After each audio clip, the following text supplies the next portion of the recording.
By the way, worship conference కొరకు నేను కనీసం 4 పాటలు చేద్దాం అనుకున్నా. కానీ ఒక్క వారంలో ఎన్ని పాటలు కొట్టాను తెలుసా? 7 పాటలు కొట్టా. వెయిట్, దేవుడు కృపణిస్తే వర్షిప్ కాన్ఫరెన్స్లో 10 పాటలు ఉంటాయి. And I'm telling you, it's going to be amazing. ఒక్కొక్క పాట మాకు దేవుని ఆత్మ ద్వారా, నాకైతే నిద్రలేదు, తిండి లేదు, డే అండ్ నైట్ కొడుతూనే ఉన్నా. నాకు ఒక 20 years బ్యాక్లోకి వెళ్ళిపోయినట్టు ఉన్నా నా ప్రొడక్షన్ స్టేజ్కి.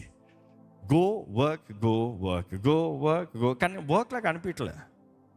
మా డాక్టర్ నాకు స్ట్రెస్ తీసుకోవద్దు, అది తీసుకోవద్దు, రెస్ట్ తీసుకోవద్దు. నేను అంటాను, నాకు వెళ్ళి అక్కడ స్టూడియోలో కూర్చుంటే చాలా అయిపోతుంది. ఎవరు ఉంటారు నా స్టూడియోలో? అందరూ బయట పంపించేస్తా. అట్లా చెవులో పెట్టుకుని మైక్ అక్కడ పెట్టుకుంటా, అట్లా కీబోర్డ్ పెట్టుకుని, ముందైతే లిరిక్స్లు కూర్చొని రాసుకుంటాం. ఇప్పుడు అట్లా లేదు.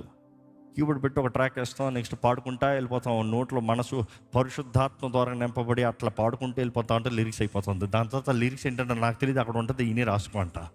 But then praise God, we been fighting very hard. ఈ వర్షిప్ కాన్ఫరెన్స్ కొరకు really we want make it something very special. కాబట్టి don't dare to miss worship conference. Okay, coming back. ఆయన రక్షకుడు అన్నదప్పుడు రక్షకుడు పైన 3 పాటలు రాసా.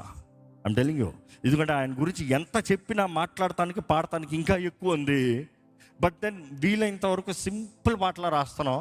ఎందుకంటే ఫస్ట్ టైం విన్నవాడు కూడా వెంటనే పాడుతూ, ఇందాక మీరు ఆనందిస్తూ ఉంటే నాకు ఎట్లా ఉండిందంటే, ఇంకా వర్షిప్ కాన్ఫరెన్స్ ఎట్లా ఆనందించబోతున్నారా అన్నట్టుంది. ఎందుకంటే it's going to be even more bigger, even more greater, and something amazing is coming on the way.